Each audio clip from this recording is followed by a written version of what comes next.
Hi everybody, welcome to my YouTube channel. Today I have this Lumix FT3. This is actually a waterproof and a shockproof camera. So it's made from all the hard plastic, and the best part is it has GPS as well. Yes, indeed. So in order to turn on open it, make sure that this thing is unlocked. Take it out. Then there's a battery right here. You can just take it out. So please make sure that make sure everything's off before you take out the battery. So this camera uses this Panasonic Lumix BCF10E battery, and to charge it you need a charger unit to charge this. You cannot use the USB to charge this camera. This camera uses a SD card as well, and there's a HDMI which you can link to it. Then you press on and off to turn it on. Then they will prompt you the message to make sure that everything's locked properly. You press the center button. There is an internal built-in memory inside this camera. So over here is a zoom in, zoom out, the playback, the mode. Then there's also like a movie. Then this is the exposure control, flash, cell timer, and macro and menu to go back to your settings. Then there's a display which you can play around with it, and the delete button or the return menu.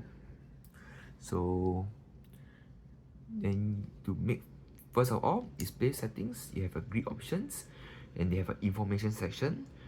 Then they just tell you like how many shots you have remaining, and also because it's a GPS powered, so they tell you about this is how high you are, and this is where the camera is positioned in the south, southwest, everything they can tell it to you. It's pretty accurate, and the location, the GPS, which I'll calibrate sooner or later, and everything they'll just tell it to you, or in this phone, or in this camera. But it's a display to go back. And over here's a basic menu. So it's to tell you there's an internal built-in memory. You have 73 photos left. Then this is the what type of mode is selected. Movie is VGA. Now you're on 0.3 megapixel. This is a 12 megapixel camera. And this is like the quality, whether it's a fine or standard, flash or no flash, anti-handshake, battery life, GPS signal. And then this will tell you there's no memory card. And this is the exposure of how when you take a photo, how does the picture looks like. So without further ado, because actually if you want to adjust the settings and all, you can adjust it easily by pressing this button right here. You can turn on and off the GPS. It's simple. Then there's a continuous mode off, on and off. Then this is a focusing system, whether you want to be one spot, big area, everything. You can all select from here. Press the left and right button to move across. And megapixel, how many megapixel you want. This is the aspect size. Then this is how many shots you have left remaining. But do note that if you go to the lowest megapixel, you're going to compromise on the image quality. And then there is this LED light. Normally I put it off because it'll be glaring. And then this is the LCD, this is the LCD brightness. Just now the button here, I confused, it's not the SD card, it's the one that is on and off. The brightness. So then there's also autofocus tracking as well. Then if you press the menu button, you have scenery mode where you can adjust all the settings, like you want portrait, you want night mode, starry sky, fireworks, everything. They have like 2 pages of menu for this, which is pretty a lot. Then you press the center button to select it. They also have a recording, like how you want the image size, everything to be, quality, face recognition, everything, etc. It's all right here. Then they have a motion as well for movie as well. They talk about the movie quality, everything. Then over here is the setup, or basically the language, the volume, the LCD brightness, everything they will say over here. Then GPS sensor, so they have a settings for it, whether you can on, off, or information, which is tell you the exact information. Then to update the current information, you just press the center button here for positioning. While doing a GPS positioning, please make sure that you are in outdoor location, away from high-rise building and all, which I am in right now. So the signal for the GPS to obtain is lesser.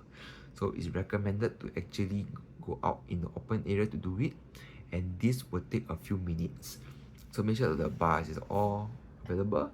This shows that the number of satellites available around you. So I'm going to cancel this because it's going to take a long time. Then you press this button to menu back again. Then you can GPS will reposition again. But first you must find the location. Then they got area select, area information, everything. Calibrate compass, everything you can do in this camera itself. Which is pretty good. Yeah, other than that, they have the mode function. So you got underwater as well, beach and snorkeling, intelligent mode. Intelligent mode is everything's auto to you. Then you have a normal mode where you can have access to the camera, and sports mode and snow.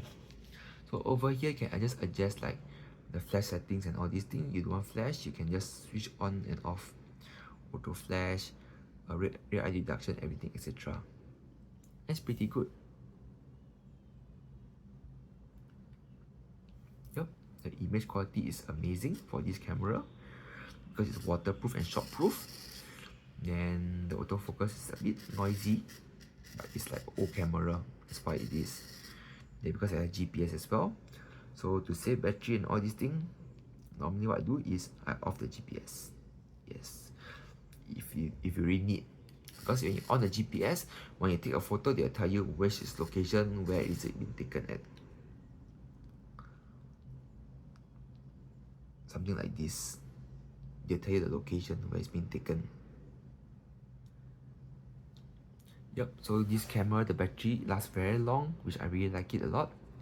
And this camera is like hard plastic, strong, everything, very durable. So overall, I would recommend this camera for those who likes to go for like, you know, take photos underwater and all these things. Would recommend it. Because like GPS, I think maybe unless you really need it, this is a camera that you can go for. So thank you guys for watching. Please remember to subscribe to my channel, give a thumbs up, like and comment. Thank you, and I see you on the next video. Bye.